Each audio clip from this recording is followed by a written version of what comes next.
Hello and welcome to Clear Minds and Self Healing. My name is Asa and I'm super excited to have you yet again.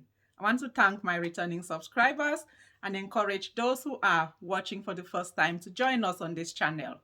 We upload content every Saturday morning with the purpose of reflection to create an awareness around everyday topics that impact on us positively and negatively with the purpose of self-growth and self-healing. Now we've done a few mindset and emotional resilience videos. We've done some reflection on who we are, where we are coming from, what we've been through. And today I want to introduce the first topic of self-healing. And to do that, I've chosen to title it How to Heal a Broken Heart. Because I think all heartbreak and all trauma is centered around its impact on you. You're heartbroken and therefore you struggle to cope with everything else in your life and not just relationships. The reality is that even long before trauma or people break us down, we already, in one way or the other, start to break us down or break the relationships down by our beliefs, by our imagination, by our quality of trust in humanity, and just the way we predict life. We go into every relationship, whether it's family relationships, employment, social, romantic relationships, with expectations, predictions, manifestations, and sometimes consciously or unconsciously, those contribute to the outcome of what we face in those relationships or the outcome of how we deal with what others put on us. And so, even before betrayal and heartbreak and things that are inflicted on us by others, we are already creating certain scenarios that contribute to that pain or contribute to our inability to deal appropriately with that pain. And so, today, I really want to talk about the start stages of healing. Something that's so significant that I think we often miss and we go wrong in our self-healing exercises. Now, you cannot heal a bleeding wound. Why is that? Because it's bleeding. It's literally still bleeding and it's washing away any healing that you're putting on it. It's soaking up anything that you're using to manage it. So the only effective way to really heal is to first stop the bleeding. In the same way, you cannot heal a drowning person. Whether you're drowning emotionally, psychologically, mentally, or physically, you have to first of all get yourself to a position of emotional safety before you can be stable enough to absorb any positive healing. Think about this. If you walked into a room which was drowning or flooding, what would be your first inclination? Reach for your priceless possessions, turn off the tap, or carry a bucket and start mopping? The logical first step when it comes to healing is to turn off the tap. Because if you're mopping, it's replacing the quantity that you're cleaning. Same goes for healing. You have to get yourself to a place of clear awareness of what the issue is.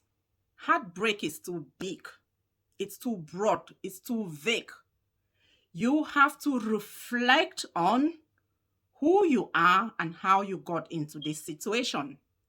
What does that heartbreak mean to you? Is it the betrayal?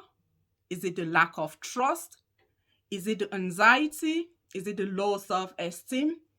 Whatever it is that you have to pinpoint as to how it started or how it came about and how you consciously or unconsciously contributed to that issue, even just by tolerating it for too long. You have to first turn off the tap.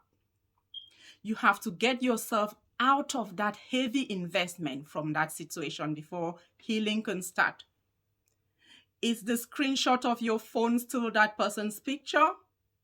Are you still dreaming of that job irrespective of the impact that it's had on you? the bankruptcy, the financial situation, whatever it is that you're still drowning in, you have to reflect and figure out and get yourself to a position of acknowledgement with clarity of what it actually means to be heartbroken before you can start to heal. Because if you think about it, healing is addressing the things that hurt you. You cannot heal without being clear about those things. What is it that you're trying to heal from? What is it that was the big issue in that relationship? Was it domestic abuse? Was it the lack of trust? Was it your own anxiety and low self-esteem? Was it that the relationship was wrong to begin with? Because sometimes we have to be honest enough to admit those things. And once you figure that out, at least to the closest points of you being able to actually reflect and acknowledge that it was broken, because you're then starting to actually give yourself room to do what you can do, if not for that relationship, for the future ones. So that's the first point of healing. Turn off the tap. And I'll give you a few strategies on how you can really effectively turn off that tap in your relationship.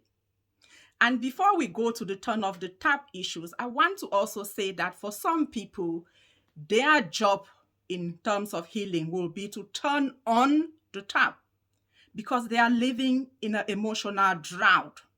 While some people are overflowing with that water that they need to turn off, while they are bleeding over themselves and need to get rid of the bleeding before healing starts, some people are not bleeding. Some people's walls are too high that they need to bring them down, to acknowledge, to really reflect on what they are giving. Some people's emotions are so locked into victim mode that they have to creep out to healing. So are you in the drought zone or are you in the flood zone? Turn off, turn on. One way or the other, you have to be open and accepting and responsible and accountable before any positive form of healing can start. You turn off the tap by really physically changing your environment. The things you see every day, the clothes you wear every day. If you're coming out of a relationship and wearing the dresses that you wore to your best dates, to your best holidays, and trying to get over those emotions and those feelings, it's going to be impossible because all the memories are flooding out of every single one of those things that you choose. And the sad truth is we gravitate towards those things because as much as we seek healing, we also seek that closeness. We miss those people, those things, those routines. And so you have to actively seek to distance yourself from those physical reminders and select the memories that you keep. Now, the other way you turn off the tap is blame. Blame can be toxic. And when we come out of any situation or relationship, whether it's family or employment or social relationships, we are inclined to blame someone or something. Blame yourself for what you did or didn't do. Blame the other for what they did or didn't do. Blame the universe, blame God, blame witchcraft. But the thing with blame is it murders the hero because you are not naming yourself as the one in control of the situation. You're not naming the role that you played in it or the role that you must play in the solution to that problem. So blame is really toxic because it distances you from that issue or from its resolution. And I think people really have to recognize the toxicity of blaming. You're the hero of the situation. You're in control. And if you get to a point where you sit and do that reflection and figure out where you went wrong or where they went wrong and how you can fix this, how you can deal with the self-doubt, how you can start trusting people again, you will be in control of that situation. The other issue is hate and bitterness because those are the ones that create the victim.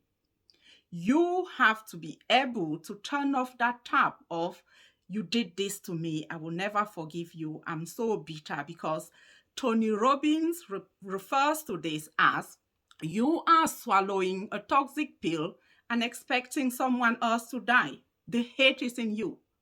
The bitterness is in you. It clouds your day. It creates darkness that you are living with. And the fact that you're hating someone who did you wrong doesn't do them any wrong, because they're off having a happy life.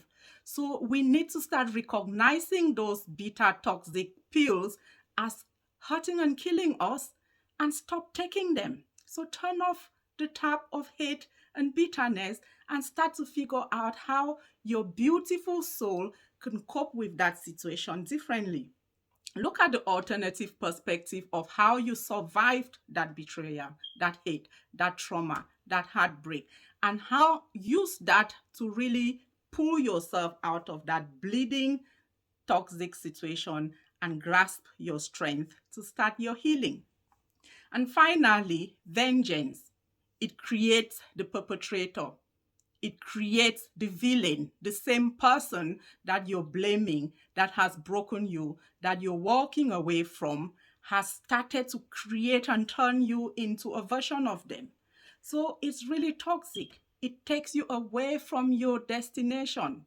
It derails your life, your outcomes. And if you're not careful, if you follow that path to give a pound of flesh or to take a pound of flesh, you will just be doing yourself even more wrong. So those are the three big taps that you need to turn off and turn on those positive sides of the same ones.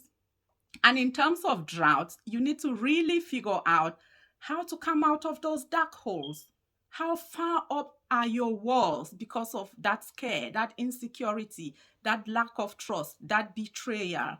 And you have to crawl out of those dark holes and start being positive and start being emotive again and feeling, even if the feelings are painful. It's better to have an emotional flood than a drought. There's no safe way. You have to open up and be reflective enough to really pick on those issues that need resolution. Otherwise, you're putting icing on a raw cake. What are you healing? Without this reflection, you're really not targeting your healing. So the first thing when it comes to healing is to stop the bleeding, is to come out of the pool, is to turn off the tap. And once we've achieved those basic healing steps that are actually within your control, those self-healing aspects, we can then look at the next phase of healing. So as far as healing goes, there's 3 stages, and we need to really start with this turn off the tap or turn on the tap phase, and then come back and join me for the second phase of our healing exercise.